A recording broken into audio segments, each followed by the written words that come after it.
Hey guys, Brian with Cajun Cardboard coming at you from the great state of Louisiana with another mail day number 72. We've got 7 cards, we've got 7 Jordans, we've got 7 PSA 8s. Let's not waste any time. I've got some of these pulled up in Card Ladder. I've got some extra shareable PWCC vault links to show you kind of where I'm going and why I collected these cards and where I stand in my collecting journey, which some of you guys seem to enjoy. Mail days are getting a little bit more popular as I look at the numbers a little bit more when we do these things. So I've got your list pulled up. Here we go. Let's start with card number 1 on our list. It's the 1996 Metal Steel Slamming PSA 8. I love the card. I don't know what else to tell you. You guys know I think Metal Universe is the greatest thing on earth. Metal is the next closest thing. A couple of years of Metal came out before 97 and 98 Metal Universe. So 95, 96. 95 and 96 Metal, 97, 98 Metal Universe with a Metal Universe Championship product in there as well. This is the Steel Slammin'. Again, probably the right edge kind of contributed to the PSA 8 grade on this card. Not perfect, but damn, it looks good from the front. Top right might have some whitening. Can't really tell because the pictures are so good. Bottom right almost certainly. Just an awesome card, like super, super basic. Great card, great theme. Those metal product inserts always have that metallic type theme to them, rightfully so. So picked this one up for really cheap. Trying to remember what I paid. I paid $300 on the nose for this one in a private deal. So paid $300 for this one. Not the best, not the worst. You can see $275, $306. $396, $250, $404, so $300. I was happy to pay it. This is a gentleman that I negotiated a private deal with to pick up 8 PSA 8s, all of which were actually super relevant PSA 8s. None of them were like base, junky base cards. These were all decent cards, and it was a 4-figure deal for sure. Got it done on Instagram. He messaged me through a mutual friend and got to pick up 10 really impactful PSA 8s, some more of which you're about to see. In addition, here's my, I like to pair PSA 8s and 10s. There's my PSA 10, and then as you guys saw, there's my PSA 8. So that one I can put to bed. Another great insert from 1996 Metal, pairing PSA 8 and PSA 10, put to bed. Next on our list, let's keep cranking. It is the 1997 Bowman's Best Refractor. These Bowman's Best Refractors are significantly cheaper than your average Jordan refractor. They're probably the lowest of the low end as far as refractors go. They don't compare to Topps Chrome for sure. They don't compare to Topps Finest. They don't compare to some of the other refractors that are out there. The Bowman's Best you can get for pretty cheap. I can't remember what I paid for this one. It was in that same private deal, but I needed it. I got it. I plugged it in. Let's move on. That's what there is. Bowman's Best just doesn't quite have the same allure, I guess, for 90s collectors that most do. Topps Chrome, Jordan, Fast and Furious. We've got this one pulled up. I have the, as you can see, PSA, let's just go through the slideshow real quick. I've got the PSA 10 refractor, which I love, just a gorgeous card. I remember trying to pull these out of packs. I was actually hot and heavy collecting and buying Topps Chrome boxes in 2001. Really from 97, 98ish, or really around 98 is when I started back into collecting after almost a decade off. So from 98 to 2003, I bought the hell out of Topps Chrome wax. It was actually really affordable, believe it or not. But this is the Jordan Fast and Furious insert, but it's also a parallel because it's a refractor insert. There's not as many of these out there as you guys might think. I've got it pulled up right here in the sales history. I paid $200 for mine in that same private deal. Probably a little bit of a reach, but I really like the idea of putting this bad boy to bed. So I've got my PSA 10. I've got the base PSA 10, and I picked up, of course, the one we're looking at right now, the PSA 8 refractor. So I need to pick up the PSA 8 base Fast and Furious. I don't delve into the Wizard stuff very often, but I make an exception for Jordan Wizards Topps Chrome stuff. So I don't touch the Exquisite just because it's super pricey and that's really not my niche.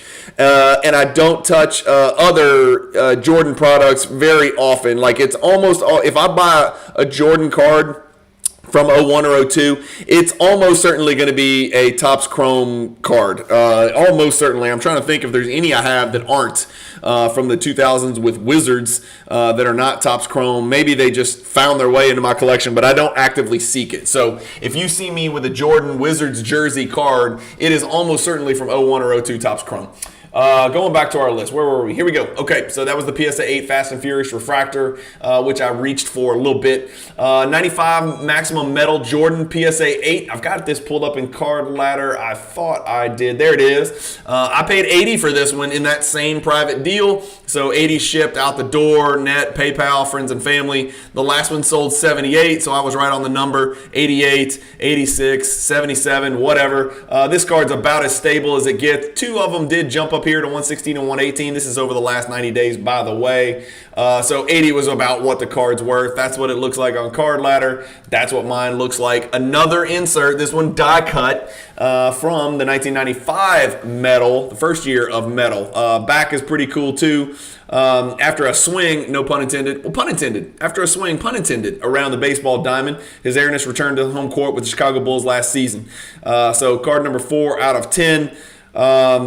Yeah, and they even referenced the great dunk over Utah Jazz center Felton Spencer, which I think was the situation where he was talking trash to Frank Layden, the owner of the Jazz, and he said, dunk on somebody your own size after he dunked on Stockton.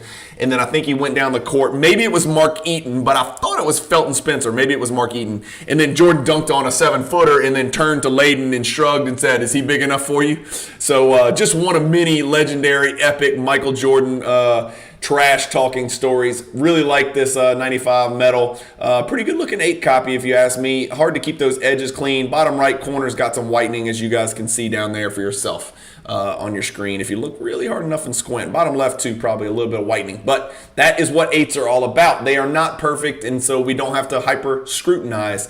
99 SPX Michael Jordan Extreme just looked good. It was in the group of cards that I needed in that private deal. I said lump it in there, make me a fair price, and I picked this one up too. Again, did not pay a ton for this card, but there's some really cool SPX cards out there, and there's a couple different years and versions of SPX Stream. I'm not an expert on them, so I won't delve too much into detail. This card has a background that kind of reminds me of the Jordan Vortex card from the 90s, so that's just another PSA 8 that I added to the collection. 1996 SPX, again, Hollow View Heroes. This one is slightly tilted in the PSA case. You can really tell how tilted it is on the back, and you can also tell why I got a PSA 8. Top edge is showing a lot of white. Again, it's red everywhere, so there's no hiding here. Top edge is pretty bad on the back. You can even see that it might even have some surface wear in the top right on the front as well, but the color is great, which is what I love, and it's refracting as best you can with the 2D picture from my PWCC vault. And then the last card is a big one. I say a big one. It's an important card, right? So it's the 1987 Fleer Jordan. I thought the edges and corners on this were great. The borders are not supposed to be the same width. I'm sure centering has something to do with the fact that it's PSA 8, but I think it's a great looking PSA 8 copy, especially if you look at the back. I mean, the card looks fantastic for a PSA 8. I've got that card pulled up on Card Ladder. Not the lowest pop card in the world, pop 4,000, 9,000 graded by PSA, 2,500 more graded by Beckett. So not a rare card, but this sticker in a PSA 8 is a pop 4,003, and I picked it up for $250.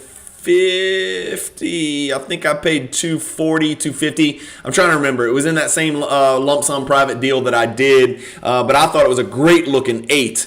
And one recently sold, a couple weeks or a couple days ago for $290. I think I bought it maybe right around here. Yeah, so no, actually I bought it before that. I think I might have paid $240 for it right here when the last one was $225, and so we were trying to figure out where it belongs. It's actually up 10% in PSA 8 over the last month, but it's gotten as high as $290. So card is trending well. If we look at the last 2 weeks, it's down 21%, but that's because it's pulling from that 300 sale.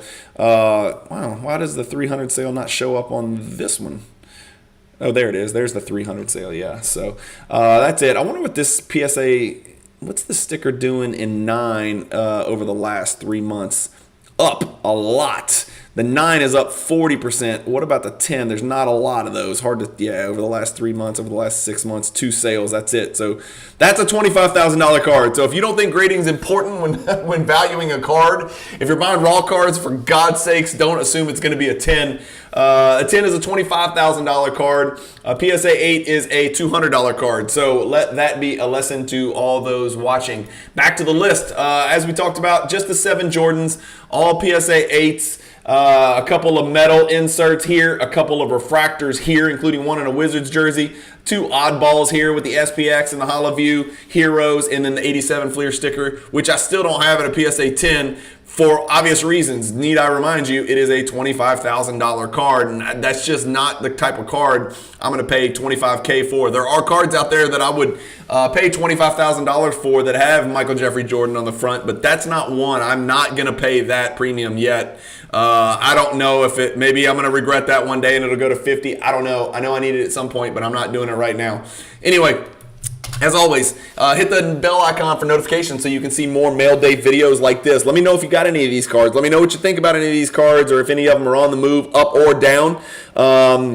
I'm as transparent and straightforward as I can be. I try to be unique in that way on content creation, and just tell you the truth when it's good, and deliver the good news and deliver the bad news. I don't mind taking an ass whipping. I think I win more battles than I lose, and so I'm confident with my resume. I think it speaks for itself, but I am having a blast collecting these PSA 8 Jordans. I hope you guys are not getting bored watching PSA 8 Jordan mail days. I do have some crazy stuff coming up, PSA 10 and some non-Jordan stuff coming up, I promise. So just stay tuned. Hit the subscribe button if you haven't subscribed yet. Do me a favor, pass my name and my channel along to some of your friends. It's one thing that you guys can do that doesn't cost any money. I don't have any subscription fees. I don't have any advertisements, and I do that because I want to make sure when you guys click play on my videos, you see my videos and you don't see a tampon commercial or Viagra or Cialis or 2 old wrinkly people sitting in a tub holding hands